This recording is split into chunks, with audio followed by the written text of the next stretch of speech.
본문 말씀은 사도행전 8장 4절부터 8절까지입니다. 사도행전 8장 4절부터 8절까지입니다. 제가 읽어드리겠습니다. 그 흩어진 사람들이 두루 다니며 복음의 말씀을 전할세 빌립이 사마리아 성에 내려가 그리스도를 백성에게 전파하니 우리가 빌립의 말도 듣고 행하는 표적도 보고 한 마음으로 그가 하는 말을 따르더라. 많은 사람에게 붙었던 더러운 귀신들이 크게 소리를 지르며 나가고 또 많은 중풍병자와 못 걷는 사람이 나으니 그 성에 큰 기쁨이 있더라. 아멘. 오늘 본문 말씀으로 목사님께서 말씀 전해주시겠습니다. 오늘 읽은 사도행전 8장 4절부터 이 8절에 있는 말씀을 가지고 하나님의 생각을 갖자, 이러한 제목으로 은혜의 말씀을 나누겠습니다. 생각이라고 하는 거, 지난주에도 생각에 대한 설교를 했습니다. 생각이 너무나 중요하다는 것을 요즘에는 저는 또 성경 읽으면서 기도하면서 많이 제 마음속에 다가오기 때문에 이번 주에도 생각에 대한 설교를 하게 됐습니다.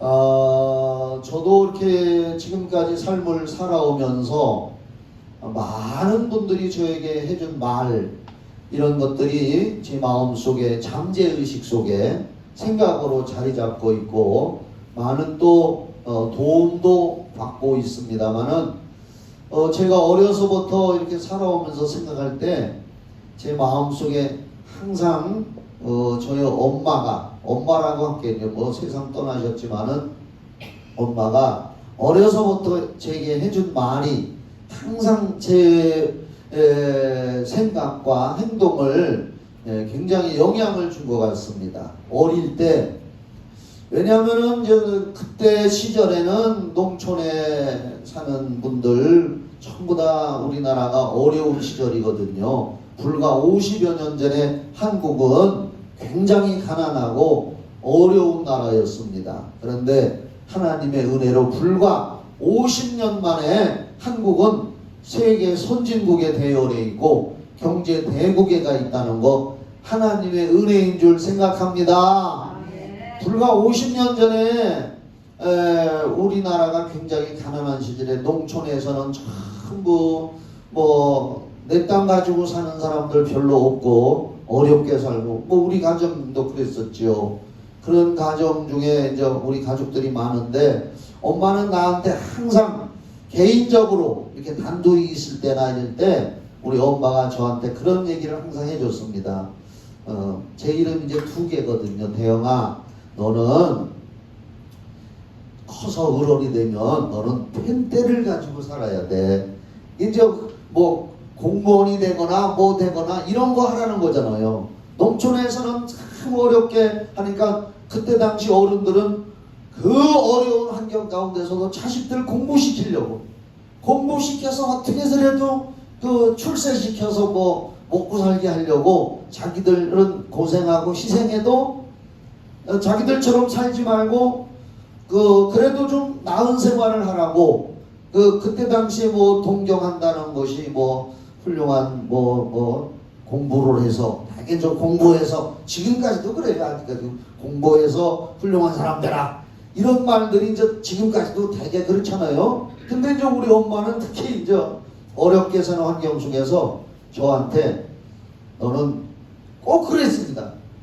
나는 공부 잘해라 소리는 안 하고 펜대를 가지고 너는 먹고 살아야 된다. 펜대를 가지고, 그게 저 공부를 열심히 하라는 뜻이죠. 공부하기가 쉽지 않잖아요. 어렵잖아요. 제가 머리가 좋은 것도 아니고.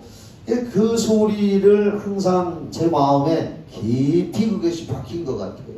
그래서 어려움 속에서도 어떻게든지 그냥 그 생각을 하면서 공부를 하려고 했던 것 같아요. 머리는 좋지 않지만은, 모르겠어요. 머리가 좋은지 안 좋은지는 잘 모르지만은 열심히 노력을 많이 했습니다. 노력을 많이 해서 그래도 어떻게 보면은 엄마의 그 말해준 것이 내 생각을 계속 사로잡고 있어서 그래도 그 시절에 공부로 그래도 출세를 했지 않았나, 그런 생각을 지금까지도 하고 있고, 지금까지도 제 생각 속에는 지금도 이제 목회를 하면서는 이 성경 말씀이, 성경이 아버지의 말씀이고 어머니의 말씀이잖아요. 하나님은 우리의 영적인 부모님이잖아요. 이 말씀이 성경을 읽으면서 제 마음속의 생각, 잠재의식 속에 이 성경이 자리 잡고 있습니다. 특히 제가 이제 많은 성경 구절을 암송하고 있지만은 특히 이제 빌립보서 4장 13절 말씀 같은 거, 제 마음속에 잠재의식 속에 그것이 확 자리 잡고 있습니다. 빌립보서 4장 13절, 내게 능력 주시는 자 안에서 내가 모든 것을 할 수 있느니라. 나는 못하고 부족하지만 하나님의 성령이 나와 함께 하셔서 내게 능력 주시면 내가 무엇을 하든지 나는 할 수 있고, 내게 능력 주시는 그분이 나와 함께 하시면 내가 하면 결과가 나타난다.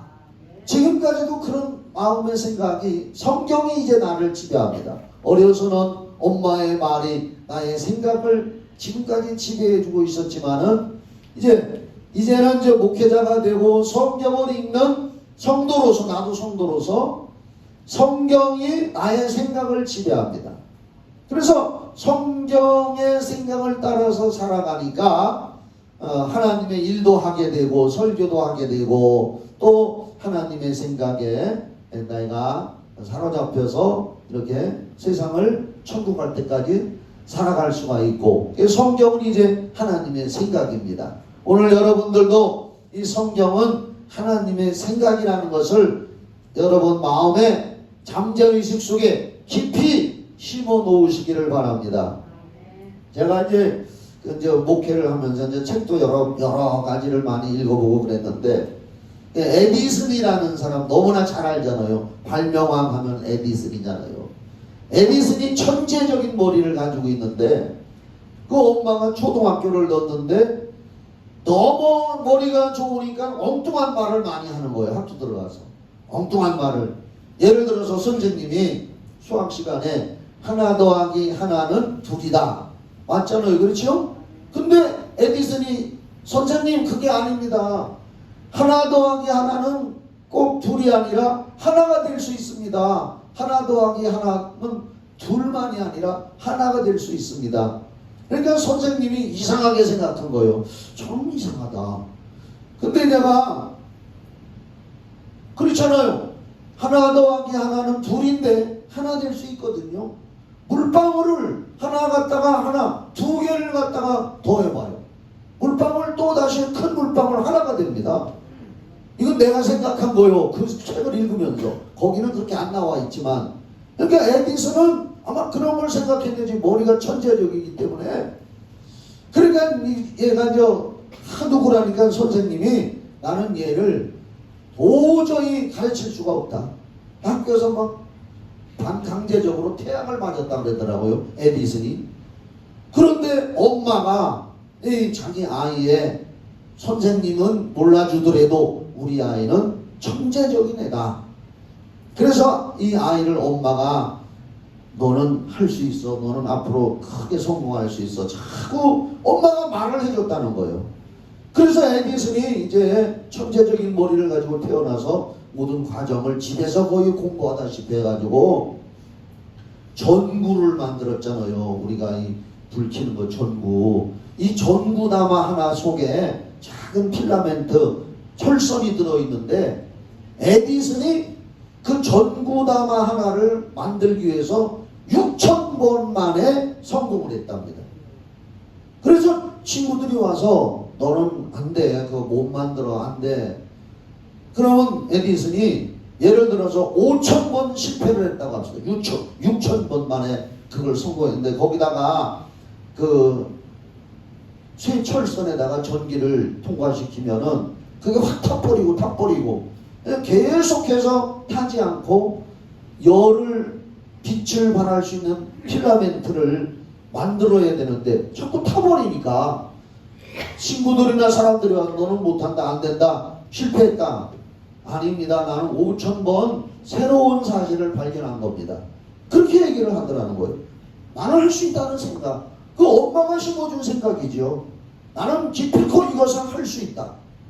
나는 뭐든지 하면 할 수 있다는 생각을 에디슨이 가지고 있었기 때문에 좌절하지 않고 6,000번, 5,999번을 했을 때도 나는 5,999번에 실패한 것이 아니라 새로운 사실을 발견해낸 것이다. 나는 할 수 있다는 생각을, 엄마가 너는 할 수 있다.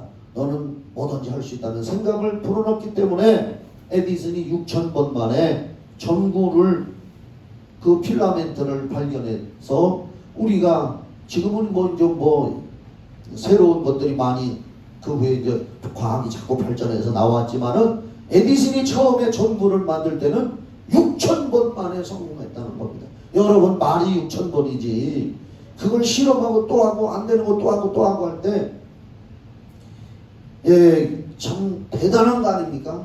그것을 엄마가 어려서부터 자녀에게 너는 할 수 있다는 생각, 너는 뭐가 뛰어나다, 이런 장점을 얘기해 줄 때 아이들의 생각 속에, 잠재의식 속에, 저도요, 저도 그런 생각이 있는 것 같아요. 나는 하나님의 은혜로 뭐든지 하면 할 수 있다. 여러분들은 어떤 생각을 가지고 있습니까? 나는 뭐든지 하면 안 돼. 할 수 없어. 그것이 아니라 예수 믿고 구원받은 나는 하나님의 자녀요. 왕 같은 제사장이요.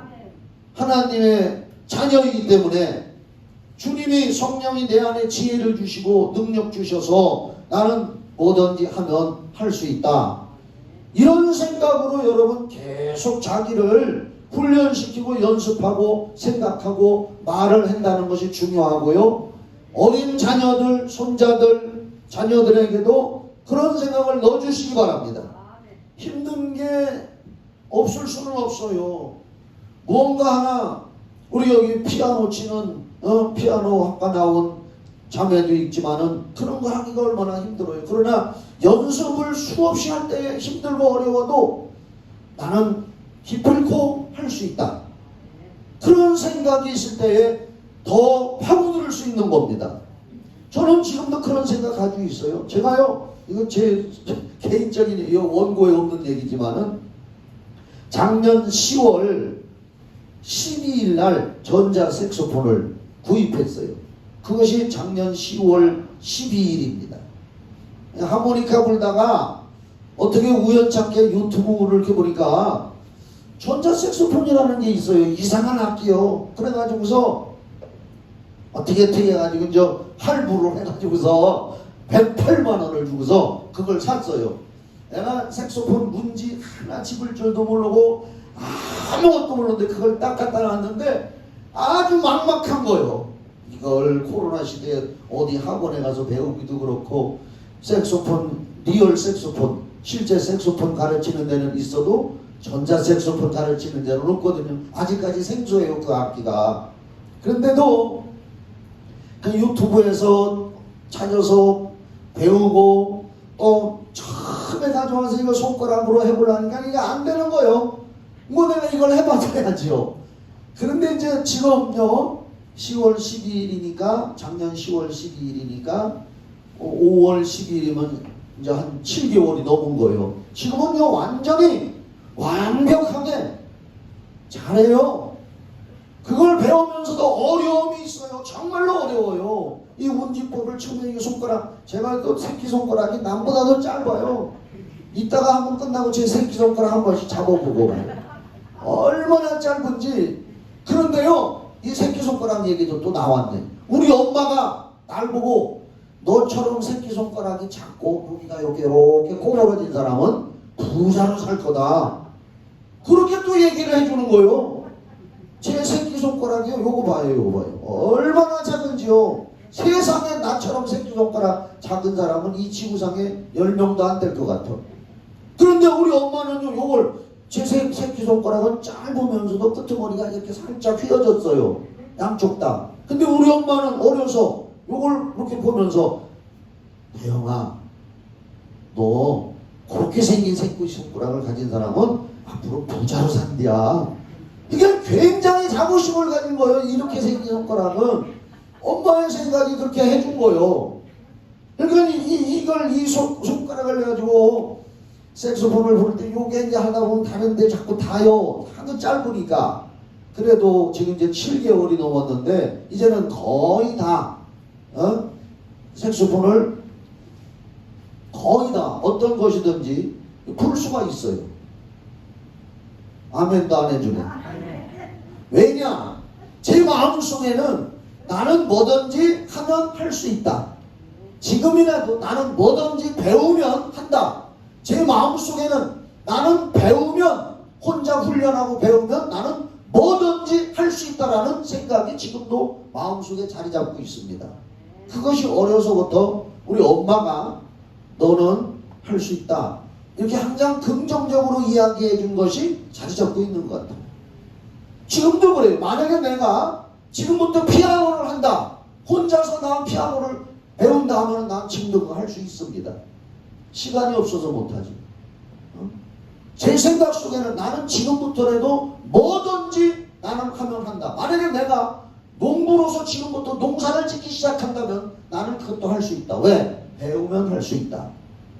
제 생각에는 항상 이런 생각이, 긍정적인 생각이 자리를 잡고 있습니다.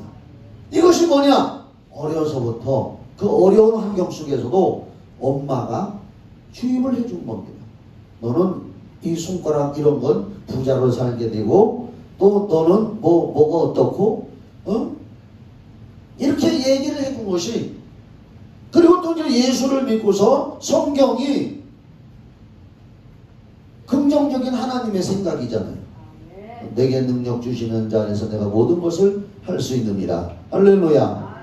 그래서 우리가 이제는 예수 믿고 구원받은 사람은 하나님의 생각이 성경을 내 영혼 속에다가 자꾸 간직하고 집어넣어야 이 세상을 긍정적으로 살아가고, 특별히 자녀를 기르는 부모님들, 우리 젊은 부모님들은 자녀들의 볼 때에 약점이 있는 것 같아도 그것을 긍정적으로 좋은 방향으로 자꾸만 얘기를 해주면 얘가 자라면서도 어떤 어려움을 만났을 때 아니요, 우리 엄마나 아빠가 나한테 이런 얘기를 해줬어. 나는 할 수 있어. 에디슨처럼 저처럼. 아멘이죠? 그 생각이 그렇게 중요한 것 같습니다. 그래서 오늘도 이 성경 본문을 읽으면서 우리 인간은, 잘 보세요. 인간은 자신이 처한 상황이나 일들을 자기 자신의 입장으로라는, 개인의 주관적인 입장으로라는 잣대만을 가지고 어떤 상황을 만났을 때 그것을 보면 불평하거나 원망하거나 하나님을 의심할 수가 있습니다. 그러나 성경은 뭐라고 했느냐? 우리 한번 성경 이 말씀 너무나 좋아요. 나는요 이 이사야서 55장 8절 9절 말씀을 옛날부터 암송을 해놨습니다. 저는 성경이 좋아서 암송을 많이 하거든요. 구약성경 이사야서 55장 8절 9절을 한번 찾아줘 봐요. 방송실에서 한번 찾아줘 봐요. 방송실 잘 들리죠? 구약성경. 이게 옛날 개역 한글로 이사야서 55장 8절 9절. 개역 한글로가 더 잘 나와 있더라고요. 요 부분은 55장 8절 9절 보세요. 여기 보면은 여호와의 말씀에, 이게 개역 한글로 찾아줬네요. 여호와의 말씀에 내 생각은 너희 생각과 다르며 내 길은 너희 길과 달라서 하늘이 땅보다 높음 같이 내 길은 너희 길보다 높으며 내 생각은 너희 생각보다 높으니라. 믿으십니까? 하나님이 지금 성경을 우리가 읽을 때에 딴 사람한테 하는 말씀이다라고 생각하지 마세요. 성경이 내가 은혜가 되고 축복이 되고 능력이 되려면 성경을 읽을 때 그 읽는 순간에 지금 나에게 하는 말씀이다. 한번 따라합시다. 성경은 읽거나 들을 때 지금 나에게 하나님이 하시는 말씀이다. 그렇게 들을 때에 우리에게 그것이 능력이 돼요. 아, 이거 그 상황 배경 속에서 그때 당시 이스라엘 사람들에게 수천 년 전에 하신 말씀이다. 이렇게만 읽으면 나와는 상관없는 말씀이 됩니다. 정말입니다. 여호와의 말씀에 내 생각은 너희 생각과 다르며 내 길은 너희 길과 다르고 너희 길보다 높으면 내 생각은 너희 생각보다 높으니라. 이 성경은 하나님의 생각이고 하나님의 길이고 하나님의 말씀인데 이 하나님의 말씀의 생각을 내 영혼 속에다가 넣고 기도로 불을 붙이고 기도로 삶고 그렇게 나갈 때에 내 속에 잠재의식 속에 능력이 됐다가 어떤 상황을 만나고 어떠한 일을 만났을 때에 그 말씀이 내 생각을 지배하고 나의 말과 행동을 지배하게 되어 있습니다. 그것이 성도의 능력입니다. 그래서 저는 이사야서 55장 8절로 이 구절을 말씀을 아주 오래전부터 암송을 해놓고 성경책에다 줄을 그어놓고 그렇구나, 성경은 하나님의 생각이고 내 생각보다 하나님의 생각은 높고 앞서가고 내 생각보다도 뛰어난 하나님의 생각이다. 그렇기 때문에 그 앞에서 내 생각, 육의 생각이 꿈틀거리고 올라올 때 하나님의 생각인 말씀 앞에서 나를 쳐서 복종시키고 굴복시키고 순종하고 또 잘못되면 회개할 수가 있는 줄 믿으시기 바랍니다. 제가 오늘 아침에 에베소서를 1장부터 6장까지를 다 읽었습니다. 그 에베소서 읽었는데요. 그 에베소서 2장을 한번 찾아줘 봐요. 성경을 읽다 보니까 제가 수없이 많이 읽었어요, 성경을. 그런데 에베소서 2장 2절을 또 읽었는데 제 마음속에 깜짝 놀랄, 그렇구나. 에베소서 2장 2절을 찾아줘 봐요. 제가 이 성경을 사실 저는 신구약 성경 많이 읽었습니다. 지금도 읽고요. 굉장히 많이 성경을 읽은 사람입니다. 그런데 오늘 에베소서 아침에 교회 일찍 와가지고 예배 준비하면서 에베소서를 읽고 싶더라고요. 그래서 에베소서가 6장인데 1장부터 6장까지 쭉 읽는데 2장에서 2장 2절에 한번 보면은 제가 이 말씀을 수없이 읽었는데 그때 너희는 그 가운데서 행하여 이 세상 풍조를 따르고 공중의 권세 잡은 자를 따랐으니, 여기서 공중 권세 잡은 자는 마귀거든요. 아멘 하세요. 공중 권세 잡은 자는 마귀요. 불신자들, 내가 예수 믿기 전에는 세상 풍조와 풍속과 우상 숭배를 따르고 공중 권세 잡은 자 마귀를 따랐으니 곧 그 마귀는 뭐냐? 잘 보세요. 여기서 제가 그렇구나. 지금 불순종의 아들들 가운데서 역사하는 영이라. 마귀는 잘 보세요. 여기 봐요. 지금 불순종의 아들들 가운데서 역사하는 영이라고 여기 성경에 써 있습니다. 그러면 이것을 예수 안 믿는 사람들에게는 뭐 말할 것도 없거니와, 자, 우리가 지금 교회 와서 말씀 듣고 성경을 듣고 있는데 여러분들이 만약에 기록되어진 하나님의 생각인 이 말씀에 뭔가 한 가지라도, 눈 뜨고 날 봐봐요. 뭔가 한 가지라도 불순종하는 것이 있다면, 오늘 내가 아침에 이 성경 읽는데 그렇구나. 뭔가 우리 성도들이나 내가 예수를 믿고 구원받은 사람이라고 했지만 하나님의 말씀에 내가 불순종하는 것이 하나 있다면, 그것은 지금 불순종의 아들들 가운데서 역사하는 영의 지배를 받고 있는 것이다. 어떻습니까? 받으시면 아멘 하세요. 이 성경이 그렇게 얘기하더라고요. 오늘 아침에 읽는데 내가 어느 순간순간에, 여러분들이 어느 순간순간에 하나님의 말씀에 불순종을 해서 뭐 11조를 안 한다든지 주일 성수를 안 한다든지 뭔가 하나님의 말씀에 불순종하는 것이 있다면 그 불순종하는 것 자체가 공중권세 잡은 자요 불순종의 아들 가운데 역사하는 영을 따르고 있다는 거죠. 야, 그렇구나. 나는 이 불순종의 아들들 가운데 역사하는 영이라고 해서 안 믿는 불신자들만 얘기하는 줄 알았더니 오늘 아침에 이 성경을 읽을 때 우리 믿는 사람이라도 불순종을 하고 있는 말씀이 있다면 마귀의 영을 따르고 있는 거구나. 이 생각이 마음에 들어와서 오늘 설교하면서 내가 이 말씀을 꼭 우리 성도들에게 전해야 되겠다. 이 말씀을 듣는 여러분들이 정말 하나님의 영의 생각인 하나님의 말씀의 생각을 따라서 천국까지 살아가시기를 예수의 이름으로 축원합니다. 그래서 우리가 예수를 믿고 구원받은 사람이라면 매사를 하나님의 주권을 인정하는 생각을 가지고 살아갈 때 우리 마음에 평안함이 오는 줄 믿으시기 바랍니다. 따라합시다. 평안함이 축복 중에 가장 큰 축복이다. 마음 평안한 것 같이 축복이 어디 있습니까?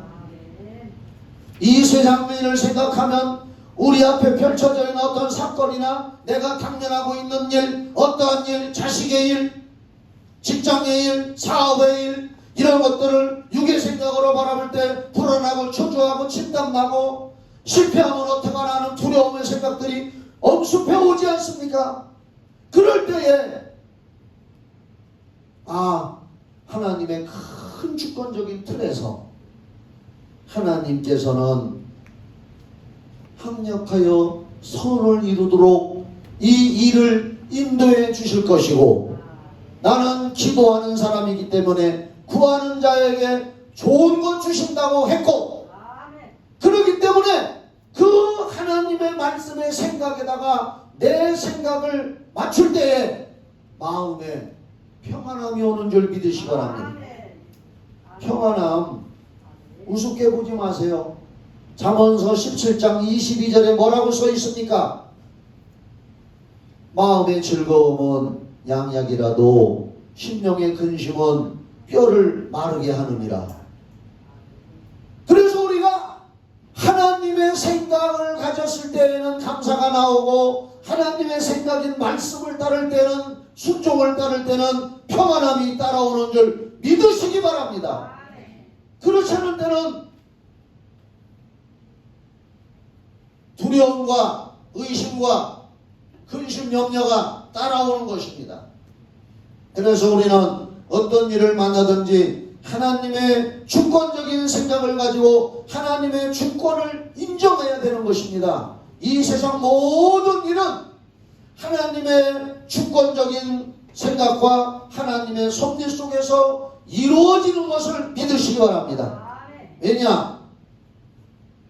공중에 참새 한 마리가 떨어져 죽는 것도 하나님의 허락이 없으면 되지 않느니라. 아멘 해보세요. 예수님이 말씀하셨습니다. 우리 앞에 펼쳐져 있는 어떠한 어려운 일이건 좋은 일이건 힘든 일이건 실패하는 일같이 보일지라도 하나님의 주권적인 입장에서 볼 때는 하나님의 주권 하에서 이루어지는 것이기 때문에 그렇구나. 에베소서 1장 11절 모든 일은 그의 결정대로 하나님은 일을 하신다고 했습니다.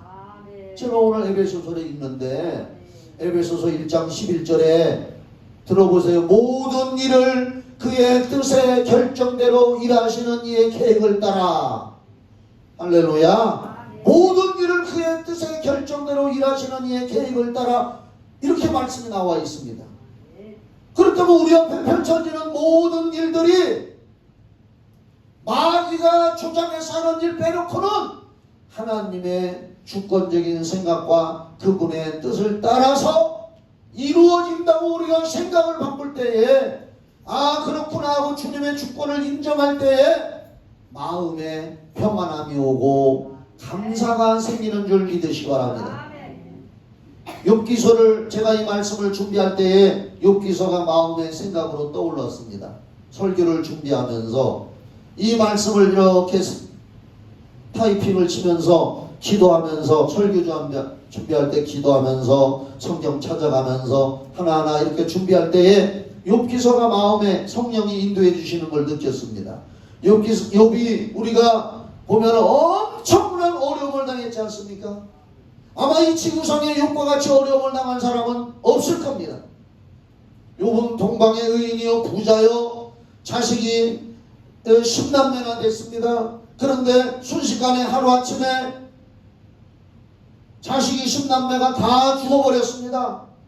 태풍이 불어와서 정자가 무너져가지고 거기에다 압사당해서 10남매가 다 죽고 도둑들 강도가 들어와서 재산을 다 탈취해가고 또 자기 몸에 악성, 지금으로 말하면 아마 피부암 같은 건지도 모릅니다. 악성 종양이 생겨서 너무나 가려워서 잿간에 앉아서 잿물을 뒤집어 쓰고 기왓장으로 몸을 벅벅 긁고 있고, 그런 와중에 아내는 위로하지 않고 차라리 하나님을 원망하고 죽어버리라고 욥에게 욕을 하고 아내는 떠나버리고, 이 엄청난 일을 당했을 때에 욥이 하나님을 원망하고 불평할 수도 있었을 것입니다. 그러나 욥은 끝까지 하나님을 믿으면서 욥기서 1장 21절로 22절에 욥이 이렇게 고백을 합니다. 내가 모태에서 알몸으로 나와 싸운 적 또한 알몸으로 그리로 돌아가올지라. 주신이도 여호와시오 거두신이도 여호와시오니 여호와의 이름이 찬송을 받으실지니이다 하고, 이 모든 일에 욥이 범죄하지 아니하고 하나님을 향하여 원망하지 아니하니라. 하나님의 주권적인 걸 인정했다 이 말입니다. 그 엄청난 극심한 고통 속에서 주신 자도 여호와시오 거두신 분도 여호와시오, 내가 모태에서 알몸으로 나와서 알몸으로 돌아가올지라도 하나님 아버지께 영광을 돌리며 찬양합니다. 이 모든 일에 욥이 범죄하지 아니하고 하나님을 향하여 원망하지 아니하니라. 이런 고백 어디서 나옵니까? 하나님의 주권을 인정한 겁니다. 하나님의 생각을 인정한 겁니다. 그분은 끝까지 나에게 선을 베푸실 것이다라고 믿음을 가졌습니다. 그랬더니 욥기서 42장 10절에 마지막 장에서 여호와께서 욥의 곤경을 돌이키시고 여호와께서 욥에게 이전 모든 소유보다 갑절로 복을 주시니라. 욥은 드디어 하나님의 주권을 인정하고 원망하지 않고 불평하지 않고 끝까지 하나님을 믿고 신뢰한 결과 갑절의 복을 누렸다고. 이 성경은 우리에게 뭘 보여주는 겁니까? 우리가 세상에서 어려움과 고통을 당할지라도 하나님의 주권적인 걸 인정하면서 하나님께서 끝까지 협력하여 손을 이루어 주시고 좋은 길로 인도하실 줄을 믿습니다. 지금 상황은 최악인 것 같을지라도.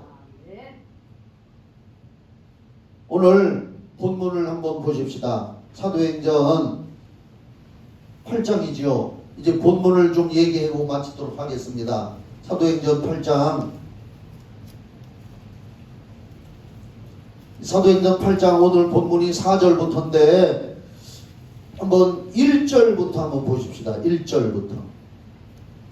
그날에 예루살렘에 있는 교회에 큰 박해가 있어 사도 외에는 다 유대와 사마리아 모든 땅으로 흩어지니라. 경건한 사람들이 스데반을 장사하고 위하여 크게 울더라. 사울이 교회를 잔멸할세 각 집에 들어간 남녀를 끌어다가 옥에 넘기니라. 여기 보세요. 우리는 오늘 본문은 사도행전 8장 4절부터 8절까지 읽었는데, 이 본문에 있기 전에 그 전 1절부터 3절을 보면은 오순절 성령 강림 후에 예루살렘 초대교회가 폭발적으로 성령의 역사와 성도들이 전도를 함으로 말미암아서 부흥이 되기 시작했습니다. 그런데 갑자기 스데반 집사가 돌에 맞아 죽어서 교회 집사님 한 분이 교회 바깥에서 안 믿는 사람들에게 돌멩이로 때려서 맞아 죽었고, 또 교회가 핍박을 당하니까 수만 명이 모였던 교회 중에 성도들이 다 뿔뿔이 흩어져서 도망을 갔고요. 교회에 교인 12명 남았습니다. 성경에 뭐라고 했는지 알아요? 사도 외에는 다 도망갔다 그랬습니다. 사도가 12명이니까요. 몇만 명이 모였던 교회가 순식간에 그런 일을 당하니까 사도 외에는 성도들이 다 흩어지니까 그때 당시 상황에 성도들이 교회를 볼 때 교회 망했다. 교회 다 흩어졌다. 이제 큰일 났다. 모두가 이구동성으로 그런 소리 안 하겠습니까? 그러나 하나님의 주권, 하나님이 내려다보시는 주권은 그게 아니었습니다. 사도행전 1장 8절의 말씀을 하나님은 이루시기 위해서 그런 겁니다. 사도행전 1장 8절이 뭡니까? 오직 성령이 너에게 임하시면 예루살렘과 그 다음에 남쪽 나라 온 유대와 그 다음에 북쪽으로 건너가서 사마리아와 온 세상 땅 끝까지 이르러 내 증인이 되리라. 인간들이 볼 때는 교회가 망했다, 교회가 흩어졌다, 수만 명이 모였던 교회가 지금 풍지박산이 났으니 난리가 났다. 사람의 생각은 그렇게 했을 것입니다. 틀림없이. 그러나 하나님의 생각은 우리의 생각과 다르다고 이사야 55장 8절 9절에 말씀했습니다. 하나님의 생각은 그 가운데서도 사도행전 1장 8절을 이루시기 위해서 하나님은 그분이 하신 말씀이라면 어떠한 일을 통해서도 이루시는 줄 믿으시기 바랍니다. 하나님이 여러분을 구원하셔서 끝까지 천국으로 데려가실 줄 믿으시기 바랍니다. 하나님이 한 번 하신 말씀은 인간이 변개하거나 그것을 무너뜨릴 수가 없습니다. 하나님은 그런 분입니다. 하나님이 성령이 임하시면 예루살렘과 온 유대와 사마리아 땅끝까지는 내 증인이 되리라 하신 말씀을 이루시기 위해서 하나님의 생각은 교회를 풍지박산이 나게 했지만은 4절을 보세요. 4절. 오늘 8장 4절에 그 흩어진 사람들이 두루 다니며 복음의 말씀을 전할세 빌립이 사마리아 북쪽 나라여 성에 내려가 그리스도를 백성에게 전파하니 무리가 빌립의 말도 듣고 행하는 표적도 보고 한 마음으로 그가 하는 말을 듣더라 따르더라. 많은 사람에게 붙었던 더러운 귀신들이 크게 소리를 지르며 나가고 또 많은 중풍병자와 못 걷는 사람이 나오니 그 성에 큰 기쁨이 있더라. 하나님의 생각과 인간의 생각은 완전히 다릅니다. 하나님은 사도행전 1장 8절 말씀을 이루셨습니다. 그 핍박과 그 사건을 통해서 흩어진 사람들 중에 빌립이 북쪽 사마리아를 갔습니다. 여러분, 사마리아에 가서 유대인이 복음을 전한다는 것이 쉽지 않습니다. 우리가 요한복음 8장을 읽어보시면은 예수님께서 수가성 우물가의 여인에게 접근해서 복음을 전할 때에 수가성 우물가의 여인의 입에서 뭐라고 합니까? 여보시오, 당신들 유대인들은 우리 사마리아인과 상종하지를 않는다고 하는데 유대인인 당신이 왜 나 사마리아 여인한테 와서 물을 달라고 합니까? 이상하네요. 그러지 않습니까? 그때의 문화적인 상황 속에서 유대인인 북쪽 나라 사마리아 사람들은 더럽게 취급했습니다. 혼혈족 취급했습니다. 그래서 유대인들은 사마리아인들과 상종을 안 하고 그쪽에 갈 일이 있으면 사마리아를 돌아서 다른 길로 해서 이렇게 갔다고 합니다. 빨리 가는 길이 있어도 그들과 만나면 부정탈까봐 하나님 앞에서 거룩해지지 않을까봐 인간의 생각으로 돌아서서 갔다는 거예요. 그런데 예수님은 수가성 우물가에 사마리아 여인을 구원하기 위해서 가신 줄 믿습니다. 이 시대에 사마리아의 복음을 전하기 위해서 하나님은 예루살렘 교회의 핍박이라는 수단을 사용해서 그 흩어진 사람들 중에 빌립 집사가 사마리아 성에 가서 그리스도를 백성에게 전파하니 사람들이 구원을 받게 되고 은혜 받게 되고 귀신들이 떠나가고 치유의 역사가 일어나고 그 사마리아 성에 큰 구원의 기쁨이 있더라. 하나님은 이 생각을 가지고 있던 겁니다. 당시에 예루살렘이 사마리아에 복음을 전할 생각을 못하고 있을 때에 하나님은 핍박이라는 걸 통해서라도 흩어진 사람들이 흩어지게 하고 흩어진 사람 중에 사마리아 성에 가서 복음을 전하게 해서 하나님의 뜻을 이루어 나가시고 오늘날 그 복음이 바울 사도를 통해서 유럽으로 전파되고 유럽에서 미국으로 전파되고 미국에서 선교사들이 지금으로부터 100여 년 그 전에 한국에 복음을 전해서 한국이 이와 같이 하나님의 축복을 받는 나라가 된 줄 믿으시기 바랍니다. 얼마나 하나님은 이 미래를 내다보고 있는 것입니다. 인간의 생각은 자그마한 그 앞을 내다보고만 있습니다. 여러분, 개미를 보십시오. 개미는 멀리를 내다보지 못합니다. 여기 개미 한 마리가 겨우 올라간다고 합시다. 그러면 한 마리가 줄 서서 올라가면 나머지 끝까지 다 올라갑니다. 여기 가보니까 먹을 게 없어요. 아무것도 없어요. 그러니까 한 마리가 다시 내려옵니다. 그러면 나 가만히 보면 야, 요 놈이 중간에 여기 올라가는 애들한테 야, 거기 올라가야 먹을 거 없어 하고 얘기해주면 여기까지 올라오고 그냥 다 내려가면 좋은데 전부 끝까지 올라갔다 오고 전부 다 줄 서가지고 쭉 다 올라갑니다. 어? 개미는 앞에 가는 놈 뒷동꾸명만 바라보는 거예요. 어? 아니 올라갔다가 내려오는 야, 그 위에 올라가니까 먹을 거 있디? 이러면 요 놈이 없어 나 갔다 호탕치고 내려와 하고 얘기해주면 좋은데 얘기 안 해주네 벼. 내가 개미가 안 돼봐가지고 모르겠어. 개미의 사정을 알려면 내가 개미가 돼야 돼. 인간의 사정을 하시려고 예수는 인간이 되신 거요. 믿으시면 아멘. 개미 사정하려면 내가 개미가 돼서 거기를 같이 겨 올라가 봐야지 알지. 나도 몰라. 여러분, 인간의 사정 형편 아시고 구원하시려고 하나님이 인간으로 예수로 오신 줄 믿으시기 바랍니다. 인간 세계에 들어오셔서 인간의 고통을 하시고 죄를 하시고 진에 담당하시고 예수가 개미가 되신 거요. 나는 개미가 안 돼가지고 내가 개미가 따라 올라가진 않았을 거예요. 야, 거기 가보니까 인간은 개미처럼 멀리를 못 본다 그 말이에요. 그러나 하나님은 전지전능하셔서 멀리 온 세계를 다 미리 내다보시는 줄 믿습니다.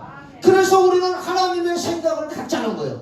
성경은 하나님의 생각인 줄 믿으시기 바랍니다. 지금 한국교회와 전세계 교회가 코로나 바이러스 때문에 많은 사람들, 여러분들도 얘기했을 거예요. 믿는 사람들 다른 교회 다니고 하는 사람 직장에 가면 만날 거예요. 코로나 바이러스 때문에 한국교회와 전세계 교회가 부흥이 멈추고 전도가 잘 안 된다고 힘들다고 말들을 하고 있습니다. 그러나 우리는 영적 이 시대에 하나님의 계획이 틀림없이 있습니다. 위기는 기회가 되는 줄 믿으시기 바랍니다. 이 코로나 시대에 교회가 부흥이 안 된다, 힘들다, 어렵다, 전 세계가 어렵다, 교회가 수많은 작은 교회들이 문을 닫고 있다, 큰일 났다고 인간 생각들은 말을 합니다. 그러나 저는 이렇게 생각을 해봤습니다. 마태복음 3장 12절에 보면 세례 요한이 내 뒤에 오시는 이가 있는데 그는 손에 키를 들고 자기의 타작마당을 정하게 하사 알고 온 무와 곡간에 들이고 쭉정이는 꺼지지 않는 불에 태우시리라. 누가 합니까? 이 코로나 시대에 정말로 예수 믿는 알곡을 남겨두시고 코로나라고 하는 바람을 통해서 쭉정이는 날아가 버리게 하고 그래도 알곡으로 남는 자들을 주님이 다시 데리러 재림하실 것이지 않을까? 아멘 해보세요. 알곡은 무와 곡간에 들이고 쭉정이는 꺼지지 않는 불에 태우시리라. 이 기회를 통해서 우리 기독교가 기독교 복음의 본질을 회복해야 됩니다. 얼마나 그동안 한국교회와 세계교회가 본질이 희석됐습니까? 프로그램 위주로 재미 위주로 사람 즐겁게 해서 많이 모았습니다. 그러나 진정한 회개의 복음, 예수가 구세주라고 하는 복음, 성령이 오셔서 역사하시는 초대교회의 이런 역사가 교회에 끊겼습니다. 심지어 귀신이 떠나가고 병이 고치고 방언을 말하라고 하는 예수 그리스도의 마가복음 16장 17절로 18절 말씀을 옛날 2000년 전에나 있었던 말씀이지 지금은 그런 말씀이 이루어지지 않고 있다고 공공연히 목사들의 입에서 성도들에게 가르쳐지고 있었습니다. 그러나 감사하게도 우리 성경 닮은 교회는 성령 하나님의 생각만을 전하려고 최선을 다했습니다. 제가 지난주에도 지난 금요일날 설교하면서 통성기도하는데 그 생각이 나더라고요. 지금 보세요. 하얀 가운 입고 교황처럼 성령의 능력도 없고 하나님의 말씀을 제대로 말씀대로 본질의 복음을 전하지도 않는 사람들, 하얀 가운 입고 거룩한 목회자들, 그 앞에서는 성도들이 얼마나 겸손하게 굽신거립니까? 나같이 안수하고 같이 울고 같이 웃고 부딪히는 이런 목사들은 우습게 여깁니다. 하나님은 중심을 보시는 분입니다. 여러분, 저는 감사하게 생각합니다. 지금은 알곡과 쭉정이를 가른다고 볼 수도 있습니다. 이 코로나 바이러스의 바람이 불어와서 힘들고 어렵다 할지라도 저와 여러분은 끝까지 주님이 재림하실 때 알곡으로 남게 되기를 예수의 이름으로 축원합니다. 알곡 되는 자가 천국 창고에 들어가서 영원한 천국에 가는 것입니다. 쭉정이는 코로나 바이러스가 와서 풀어버리고 있는지도 모릅니다. 저는 이 한자리에서 감사하게도 이 자리에서 37년간을 목회를 하고 있습니다.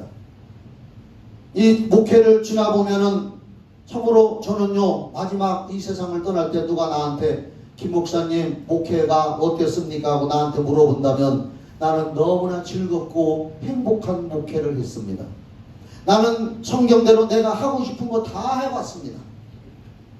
나는 정말로 자유롭고 행복하고 즐거운 목회를 하다가 하나님 앞에 갑니다라고 나는 고백할 겁니다. 나는 지금도 그렇습니다. 나는 즐겁고 행복한 목회를 합니다. 왜? 하나님 말씀대로 하고 하나님 말씀대로 전하니까 너무나 편안하고 너무나 행복한 목회를 합니다. 물론 어려울 때도 있었습니다. 그러나 감사하게도 전체적인 윤곽 테두리로 볼 때에 우리 성경 닮은 교회는 1997년 12월 우리 한국에 IMF 외환위기가 터져서 국가적으로 사회적으로 많은 어려움이 있었습니다. 지금도 TV에 보면은 많은 사람들이 나와서 얘기할 때 우리 아빠가요 IMF 때 쫄딱 망해가지고 우리 가정이 풍기박산다 그런 얘기하는 사람들 많습니다. 그게 1997년 12월에 한국에 IMF 외환위기가 왔을 때입니다. 그러나 그 IMF 외환위기 때에도 우리 성경 닮은 교회는 재정이 줄어들지 않았습니다. 작은 교회였지만 탄탄하게 나왔습니다. 물론 가정적으로 개인적으로 어려움 당하는 분들도 있을 겁니다. 지금도 코로나 시대에 개인적으로 여러분들 사업적으로 자영업 하시는 분들 어려움 당하는 분들이 많이 있을 겁니다. 그분들을 위해서 기도해 주시기를 바랍니다. 그러나 이런 와중에 우리 성경 닮은 교회는 하나님의 은혜로 지금도 별 어려움 없이 잘 지나가고 있습니다. 할렐루야. 하나님의 은혜입니다. 내가 잘한 게 아니라 하나님의 도우심이고 우리 성도들이 그래도 어려운 가운데서도 개인적인 신앙에 흔들림이 없이 알곡이 되려고 힘쓰기 때문에 여러분들이 순종하고 믿고 따라오기 때문에 성경 닮은 교회는 강소교회, 강소교회가 무슨 뜻인지 압니까? 작지만 강한 교회라는 겁니다. 우리 성경 닮은 교회는 강소교회로 앞으로 큰 교회가 될 줄 믿으시기 바랍니다. 저는 그래서 끝까지 신본주의로 목회를 할 겁니다. 많은 교회들이 인본주의를 섞고 사람의 비율을 맞추고 저는 어떤 목사님의 설교를 들으면서 마음에 충격을 받았습니다. 한국교회 목사들 중에서 기생 오래비 목사들이 많다. 그게 무슨 소린가? 기생 오래비 목사가 뭔가? 기생 오래비는 뭐냐? 성도들의 비유 맞추려고 하고 성도들의 기분 좋게 하려고 하는 홀적인 목회를 하는 목사들이 얼마나 많으냐. 그런데 그런 사람들은 인간적으로 많이 존경을 받고 그 앞에서 성도들이 굽실거리고 머리를 조아리더라 그 말이요. 그래서 나는 그 말씀을 듣고 충격을 받았습니다. 그래, 나는 목회하면서 기생 오래비는 되지 않으리라. 왜 기생 오래비 같아요? 하나님 말씀에 붙들려서 말씀이 지도하고 말씀이 인도하는 대로, 성령이 인도하는 대로 여러분들의 신앙이나 제 신앙이 신본주의로 하나님의 생각으로 하나님의 주권을 인정하면서 따라가면 평안이 있고 그 길이 생명의 길이라는 걸, 그래서 우리는 날마다 힘들고 어려운 생각 속에서도 감사로 생각을 바꾸고 감사의 신앙으로, 믿음의 신앙으로 생각을 바꿔서 나가게 되기를 예수의 이름으로 축원합니다. 기도하겠습니다. 사랑의 하나님 아버지, 은혜를 감사합니다. 우리는 언제든지 하나님의 주권을 인정하고 우리의 삶의 세밀한 부분까지 하나님이 인도하신다는 그런 성경적인 생각을 가지고 평안 가운데 감사함으로 살아가게 하여 주시옵소서. 그래서 하나님의 생각을 우리 마음속에 품고 살아가게 하여 주시옵소서. 예수님의 이름으로 기도하옵나이다. 아멘.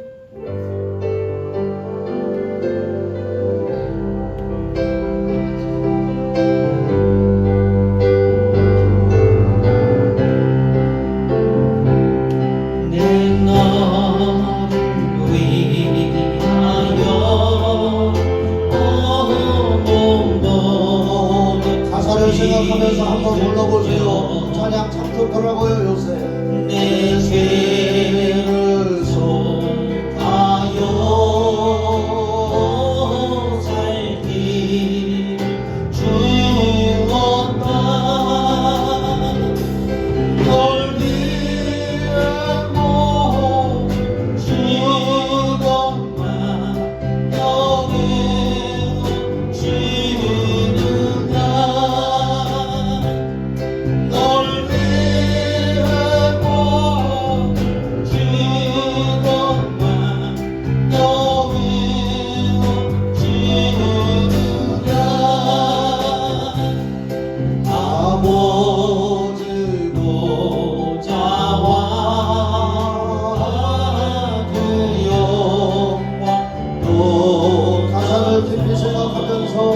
주를 위해 헌신하겠습니다. 알곡으로 끝까지 사랑하겠습니다.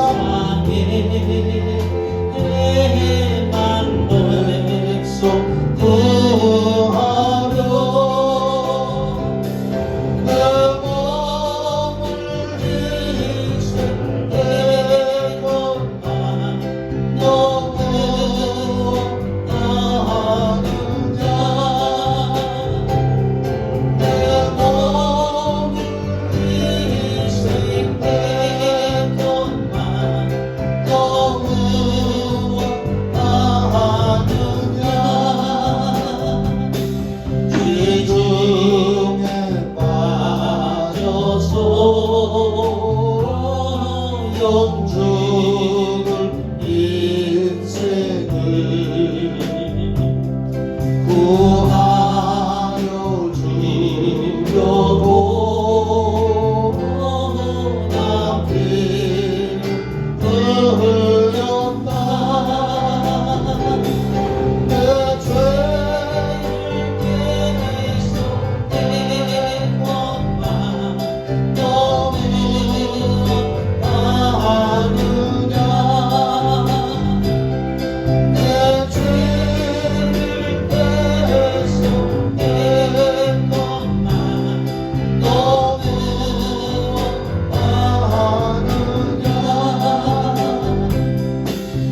주신 예수 그리스도의 은혜와 하나님 아버지의 그 크신 사랑과 성령의 교통하심과 인도하심과 충만하고 신선한 기름 부으심이 예배를 드린 성도들과 가정, 우리 교회, 청주시 이 나라의 민족 전 세계 위에 영원히 함께 있을지어다. 아멘.